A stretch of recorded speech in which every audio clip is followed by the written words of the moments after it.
a discussion today, and it was about faith. And prior to Messiah, if I am a practicing Israelite, I have faith in the sacrifices. I guess this is my question.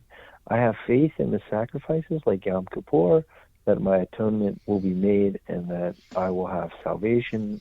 Okay, hang on just a second. I want to stop right here. So the idea of having faith in sacrifices, I don't think that this is actually what the Bible teaches or what Israel was supposed to do. Maybe that's what they did. They might have believed that their sacrifices saved them, right?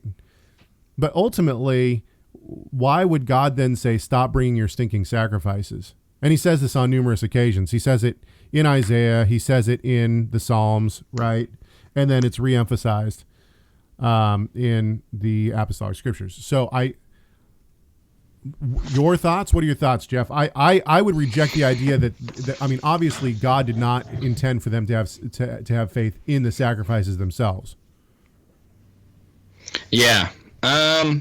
Yeah, I mean, so kind of when we were discussing this before, and I've had people bring this up because I do think it creates a lot of confusion as far as the purpose of the sacrifices, really the purpose of the law. And I think that's where Paul does such tremendous, like that's where he's spending so much of his letters just trying to put the law in its proper framework, because it had been elevated in a way within the first century that was not and this kind of understanding, I think this like highlights maybe the misunderstanding of what the purpose of the law was. And that, you know, the whole point of it, when Paul mentions that Abraham believed God and it was counted to him as righteousness, right? It's not faith in the sacrifices specifically that make one righteous. It's faith in the progressive revelation of God.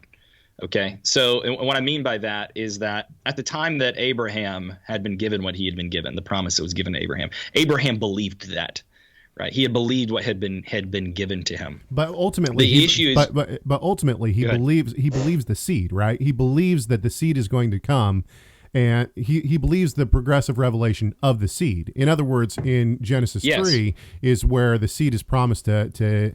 Well, technically, the seed is promised to the serpent almost, but it's actually right because God's speaking to the serpent and says, and the seed of the woman will come and crush the head of the serpent, so on and so forth. But then we see the progression of this down to Abraham, and he says, in your seed, all the nations of the earth will be blessed. This is where Abraham has faith. So it's actually, I mean, yes, I agree with you that it's in the progressive revelation of the seed, but I would disagree in the idea that it's just God's progressive revelation in general. It's actually specific progressive revelation. Yes. Yeah, no doubt. And I think that, well, yeah, so I mean, like, the thing you have to deal with, though, is, you know, when you have early Israelites, like, because I think the heart of the question that this guy is getting at, and I think it's a question a lot of people have, is like, what was it that made someone righteous?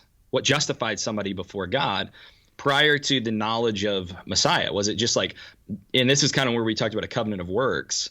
It's this idea that, well, they did these things, and these things were the things that justified them before God. And I do have issue with that. The idea that, like, that to me seems very akin to like a form of dispensationalism, right? The idea that, well, they did this works thing, and that's what justified them before God here.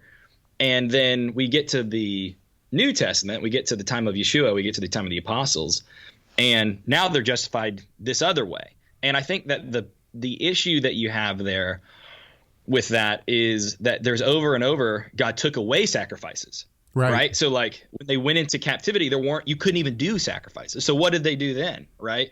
And so I think that that these were symbols, that pointed to the Messiah, but it wasn't faith in the symbols. It was that God had revealed his character, had revealed his plan and purposes to the Israelites in different phases throughout Israelite history, and it was the faith in the purpose and plan. And I guess we're kind of saying the same thing here. Like, it was that faith in that purpose and plan as it progressed in the revelation that was what made them righteous before God. Right? Well, Noah believed what God said.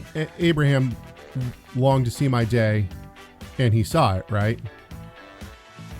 Thank you so much for watching this video. Tell us your thoughts on this subject by leaving a comment in the comment section. Make sure you like, share, subscribe, and enable those notifications. and we'll see you in the next video.